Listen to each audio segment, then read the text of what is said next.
อุบัติเหตุโรคหัวใจหรือเส้นเลือดตันสโตรกแม่นสาเหตุอันดับหนึ่งของการเสียชีวิตและความพิการในประเทศเวียดนามมีประมาณ200,000กรณีใหม่ต่อปีในนั้น 50% เสียชีวิตหรือมีความพิการหายแห่งการสแกนอิงส้มองหัวใจสมองแม่นวิธีการทันสมัยที่สุดในปัจจุบันและบ่ส่งผลกระทบต่อสุขภาพช่วยให้การตรวจพบความเสี่ยงของโรคสโตรกได้แต่เช้าจากความผิดปกติในส้มองและเส้นเลือดแต่อย่างใดก็ตามอัตราประชาชนที่รู้จักและได้รับการสแกนอีส้มองหัวใจสมองยังมีต่ำหลายนำไปสู่หลายกรณีที่ประสบกับโรคสโตรกเนื่องจากบ่ได้รับการตรวจพบและการแทรกแซงทันเวลาข้างลุมนี้แม่นบางกรณีที่สามารถตรวจพบโรคได้เนื่องจากการสแกนอิงส้มองหัวใจสมองอย่างตั้งใจที่คลินิกนกไก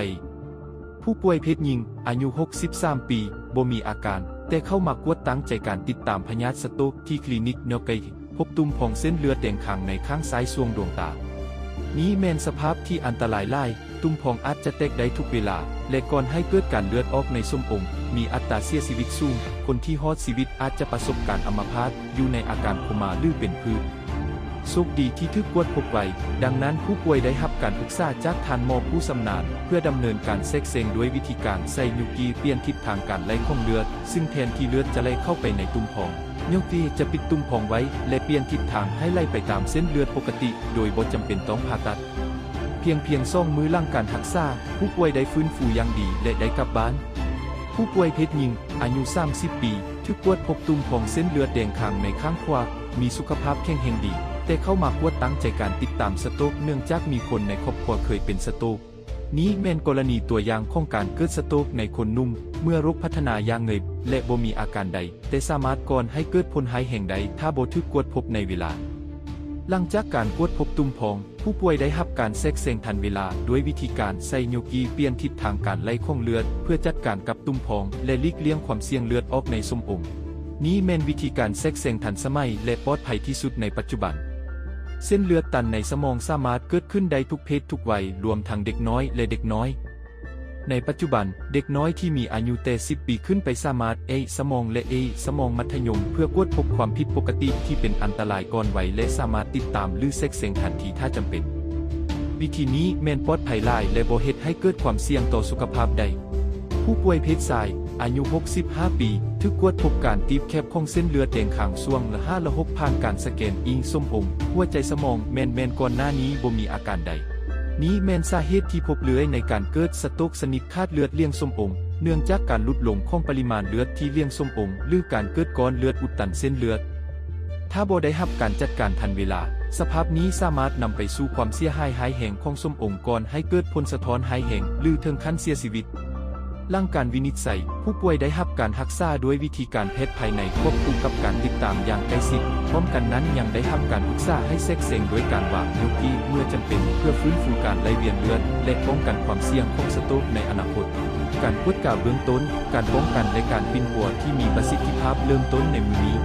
การสแกนอีที่คลินิกญี่ปุ่นยอกบ่เพียงแต่ช่วยให้การตรวจพบแต่เช้าของความผิดปกติในส้มองเส้นเลือดสมองและลดความเสี่ยงของสโตรกยังทียังจัดงานสนทนาและการปรึกษาวิชาการอย่างสม่ำเสมอด้วยการเข้าร่วมของนักวิชาการชั้นนำในแขนงสโตรกและการวินิจฉัยภาพเช่นศาสตราจารย์เดอะเพชรที่ประชาชนนับถือโนเยียนวันทองประธานสมาคมประสาทวิทยาสโตรกเวียดนามเป็นผู้กวดพยาธิและให้คำปรึกษาแก่ลูกค้าที่มากวดตั้งแต่เช้าหรือรักษาหลังสโตรกและศาสตราจารย์เดอะเพชรที่ประชาชนนับถือลามคันอดีตรองผู้อำนวยการหงมอกลางกองทัพ100กับผู้รับผิดชอบการอ่านและสรุปผลการวินิจฉัยภาพเซนอีและเทผ่านกิจกรรมเหล่านี้ย่อให้มุ่งหวังยกระดับความรู้ของชุมชนเพื่อให้ทุกคนสามารถควบคุมปัจจัยเสี่ยงของสโตรกได้ผ่านการปรับปรุงอาหารฝึกออกกำลังกายเปลี่ยนแปลงวิถีชีวิตและการรักษาป้องกันข้อควรรู้ก่อนการสแกนอีก่อนการสแกนอีกท่านจำเป็นต้องแจ้งให้ท่านหมอรู้เกี่ยวกับประวัติพยาธิอาการแพ้หรือการผ่าตัดที่เคยผ่านมาถ้ากำลังถือผ่าหรือมีอุปกรณ์โลหะอยู่ในร่างกายเช่นเครื่องกระตุ้นหัวใจลิ้นหัวใจเทียมปลุกคู่ไฟฟ้ากรุณาแจ้งให้รู้ทันทีเพื่อรับประกันความปลอดภัยควรทดเครื่องประดับนาฬิกาคัดข้องและวัตถุโลหะอื่นก่อนเข้าไปในเครื่องสนามเมลักของเครื่องโบเฮ็ดอันตรายแต่อาจมีผลกระทบต่ออุปกรณ์การแพทย์ ผู้ที่กลัวการอยู่ในที่แคบอาจจะได้รับยากดประสาทจากทานหมอถ้าจำเป็นคลินิกญี่ปุ่นเฮลไปก่อตั้งมาตั้งแต่ปี2014เป็นสถานที่ดูแลสุขภาพที่เชื่อถือได้ของสูงส่งสาวญี่ปุ่นในเวียดนาม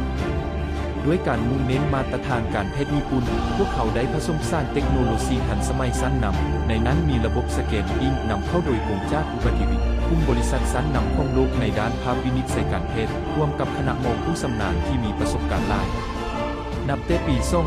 2023ยังได้ขยายการบริการไปหาลูกค้าชาวเวียดด้วยค่าใช้จ่ายที่เหมาะสมการบริการการแพทย์หลายรูปแบบและคุณภาพมาตรฐานญี่ปุ่นพิเศษที่สุดแม่นโครงการส่วนลดค่าบริการสแกนอิงส้มองค์มัธยมส้มองค์เพื่อช่วยลูกค้าชาวเวียดสามารถกวดตั้งใจการป้องกันสโตรกได้แต่เช้าโดยเป้าหมายการดูแลครบวงจรการกวดตั้งซึ่งลึกการกวดการละเอียดการวินิจฉัยแน่นอนการรักษาที่มีประสิทธิผลคลินิกญี่ปุ่นยอเกยอยู่ถึงสุดในการให้ความสำคัญต่อสุขภาพและความปลอดภัยของลูกค้า